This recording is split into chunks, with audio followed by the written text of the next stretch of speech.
Hey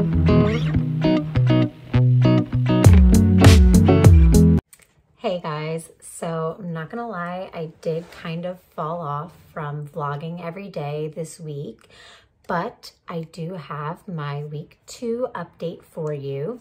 So this week was super crazy for me. I was on set for a couple different projects, plus I was working at my restaurant, like, you know, 8-9 hour days. And now they have me working more because indoor dining just opened in LA. So, yeah, I kind of haven't had a chance to really like catch up with my YouTube, but,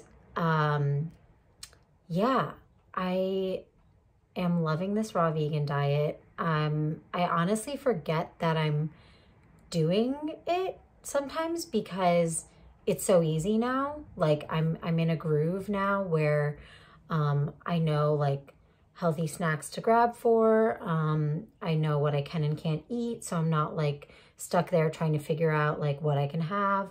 And yeah, I just feel a lot more comfortable with it and just really energized and vibrant. Okay, had to kind of move the camera, but I think this looks better. Still getting used to this, guys. Bear with me.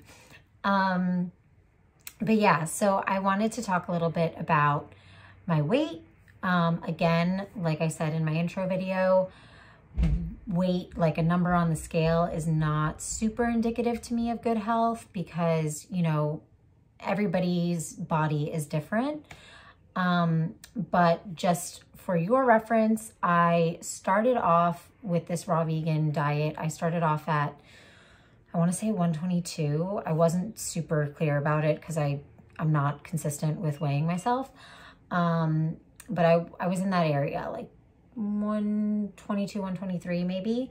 And now after 2 weeks, this morning I weighed myself and I was 119.8. So I did lose a few pounds.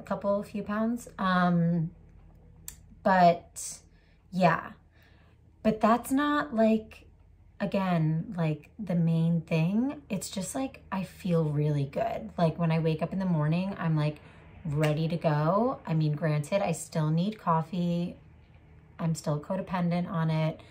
Something I'm working on, but yeah, I do feel like I've been working on less sleep too, is the thing, because this weekend was so crazy at work. I got maybe like 5 hours of sleep each night, which is like not a lot for me. I know some people can like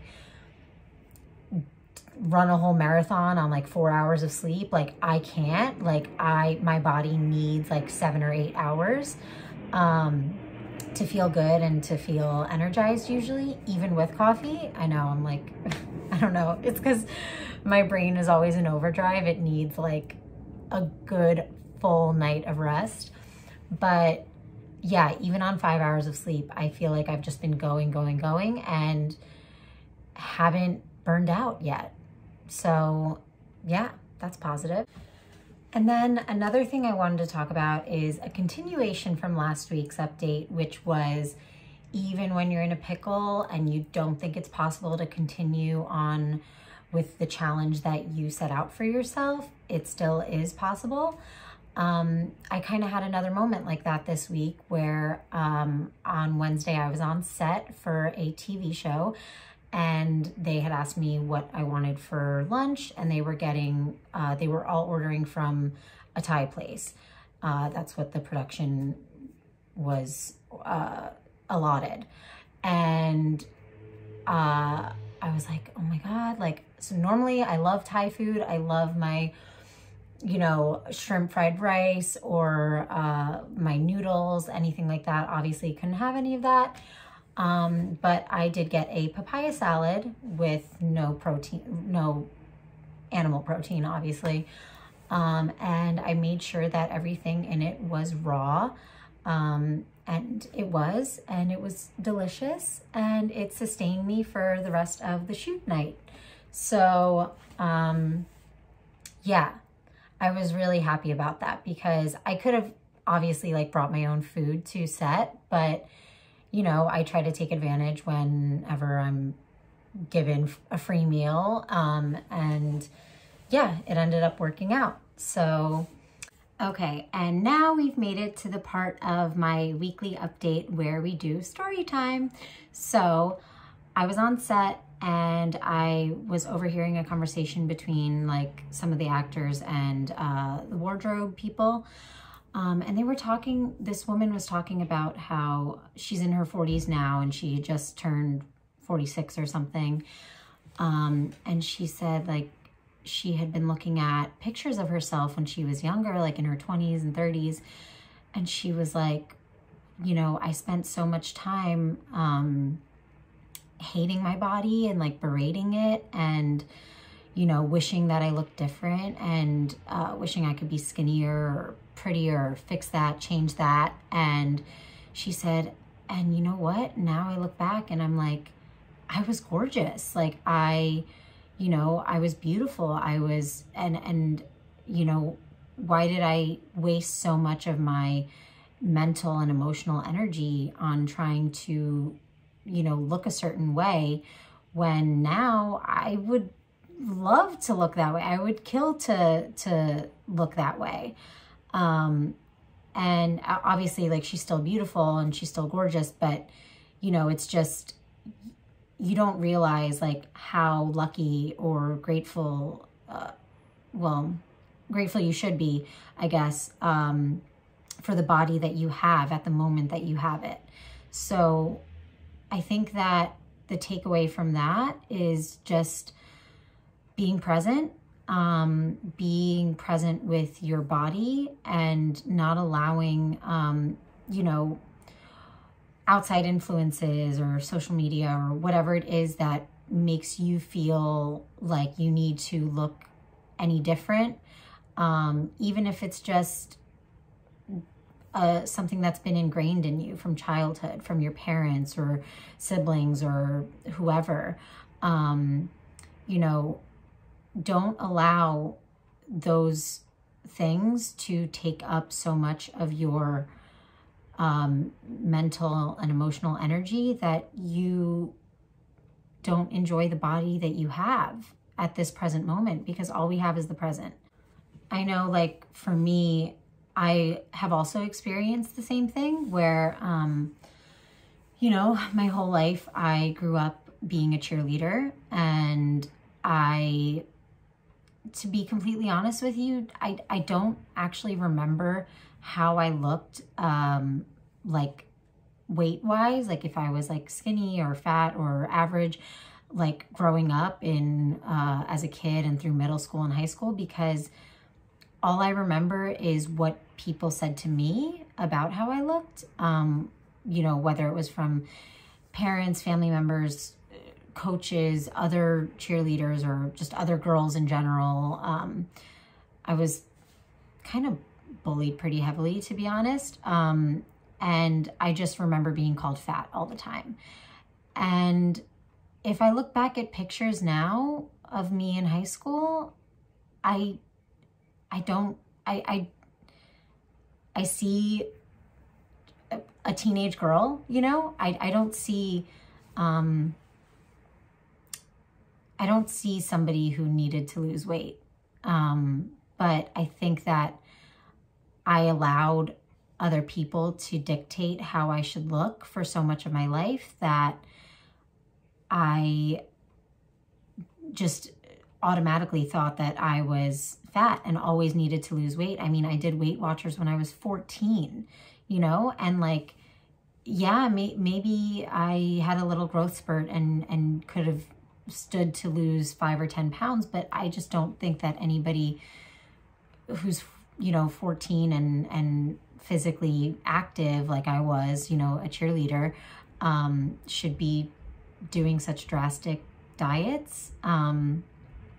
But yeah, so moral of the story is enjoy where you are now. It's obviously good to have a goal if weight loss is something that you need, that you feel your body would benefit from. Do it. make healthy choices, stay active, get exercise, you know, like implement those lifestyle choices that will give you the best quality of life possible. But don't try to nitpick and change certain aspects of your body, because, you know, when you look back 10, 20 years from now, you're going to say, wow, why didn't I just love myself? Why didn't I just love my body the way it was? It was beautiful, you know? And do not get me wrong, I am far from perfect when it comes to this type of mindset. I have always struggled with my stomach area. I even got cool sculpting done a few years ago to try to just kind of freeze away the extra fat that I had trouble burning off when I lost all the weight. It's always been my trouble area. And you know, I have those tendencies as well. Like I have, you know, a frog chin, double chin. I'm open about this and I can joke about it because I love myself and I'm comfortable in my skin. But in high school, I was called Double Chin DePino because my last name is DePino. And obviously it was meant derogatorily, but I've kind of adopted it as my own because I just think it's funny to me when people try to tear down other people for their physical features. But yeah, I've struggled with wanting to change certain parts of my body. And then, you know, I always look back, like I'll sometimes look at my pictures from, you know, a couple years ago when I started losing weight, and I'm like, wow, like I looked great. Like why was I so, you know, obsessed with changing this one thing when like I looked awesome, you know? So yeah, obviously never stop improving, never stop pushing yourself, challenging yourself. You know, you are the only one who knows how you're going to feel best. So don't let other people say, you know, oh, you need to lose your chicken wings, or you need to lose your inner thigh fat or something to look this way or to feel this way. Like, no, you are in control and you are the only one who can decide how you feel best. Don't listen to the haters and just appreciate your body for what it is right now and thank it and love it. Thank it for doing all of the things that it does for you. I will link a video below that I saw from Lizzo on Instagram. She's obviously a heavyset singer, but she was speaking affirmations to her stomach in the mirror, saying, you know, I love you, you're worthy, you deserve love, and you deserve to take up space, and all of these beautiful affirmations. And I've really tried to start implementing those into my daily routine. Sometimes I just literally forget to, or I'm like in a rush after like the shower and I don't have time to like stand there in front of the mirror. But yeah, I think that can be so powerful for your mindset too, especially like everything that we've been told by parents and family members or peers and students, whatever, in school. Like all of those things stay with us and they stay in our body. And they manifest as, you know, traumas in various forms, whether it's overindulging, overeating, drinking, binging, and you know, eating disorders. Like those things have an effect on us throughout our lives. And the only way to really like kind of take your power back over your body and over the mindset that you have about your body is through, you know, meditation and affirmations and obviously therapy and things like that. So yeah, I really urge you, like, if you struggle with appreciating your body for where it is right now,